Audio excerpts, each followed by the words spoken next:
India is known to be an IT superpower. Since 1980s, India has been successfully developing an export-oriented IT service industry. Its revenue from IT, particularly in export, has crossed $100 billion long ago. But why the same India is losing the battle in mobile handset making, even serving its domestic market to, to companies of China. And even 20 years ago, China was known to be as strong as India as far as IT was concerned. Let's look into some data.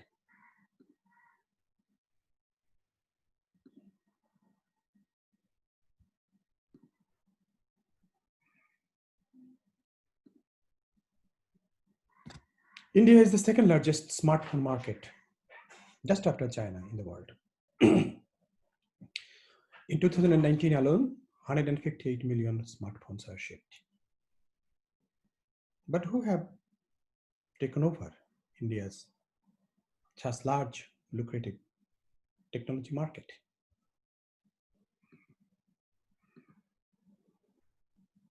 In 2014 and 15, you see that Indian brands are in dominant position. They occupied as high as 33%. Second was Korean. And third position were Chinese companies.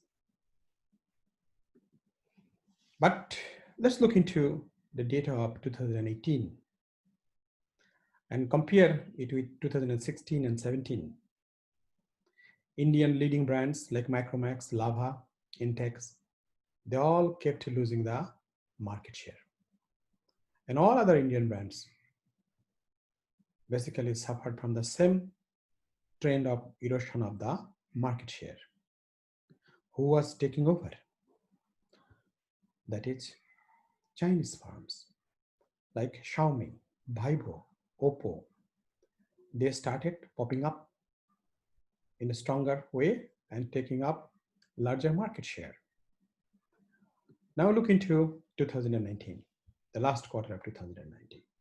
Xiaomi alone commands 29% market, followed by Vivo, another 18%, Oppo 13%, Realme 12%.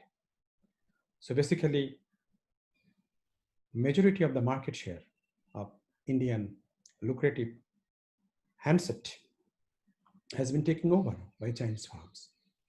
And they have kept just around 10% for Indian firms.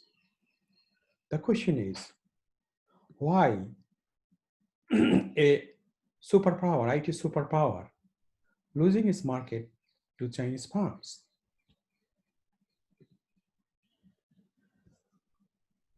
Over a long time, developing countries like India have been following the strategy of import substitution.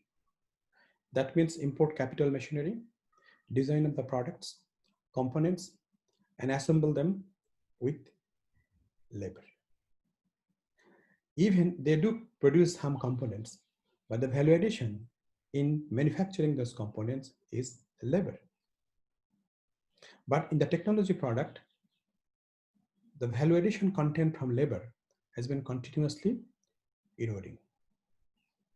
On the other hand, though Chinese makers and the China as a country as a whole came into the global value chain of the technology with the labor advantage, with the raw material advantage, with the physical facility advantage, but China rapidly shifted its focus to the creation of intellectual assets, to the creation of patents, to the acquisition of high-grade manufacturing capability. And they started integrating them into their product strategy. As a result, not only China, Chinese companies like Xiaomi, Realme, Oppo, Vivo, they have been developing a strong patent portfolio.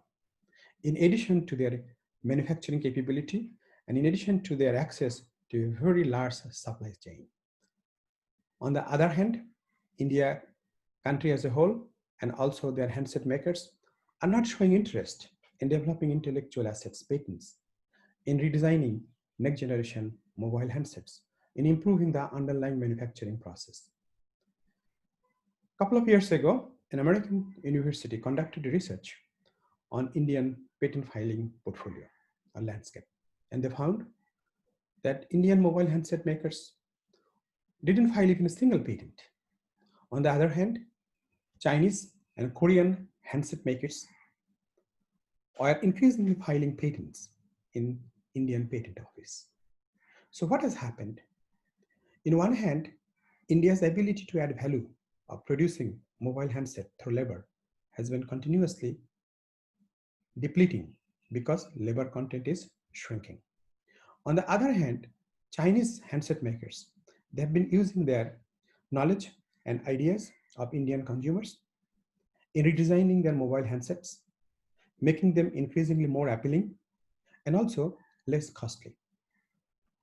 And they are also smart in setting the price. Chinese makers are intelligently setting the price to a such level that they make a very little profit, 4 to 5%. But at that pricing level, Indian brands are forced to suffer loss. As a result, Chinese companies are taking over the Indian market, and Indian firms, with their strategy of labor, are basically on a path of leaving the market. This is an important lesson for developing countries that labor-centric making capability is no longer enough, even in the domestic market. Even in the domestic market, companies having strong IP portfolio, strong intellectual assets base, of keep redesigning their product, making them more appealing and less costly, is going to take over even the domestic market. And that is a place there is a need of change of the strategy and the policy of competition in this tech world.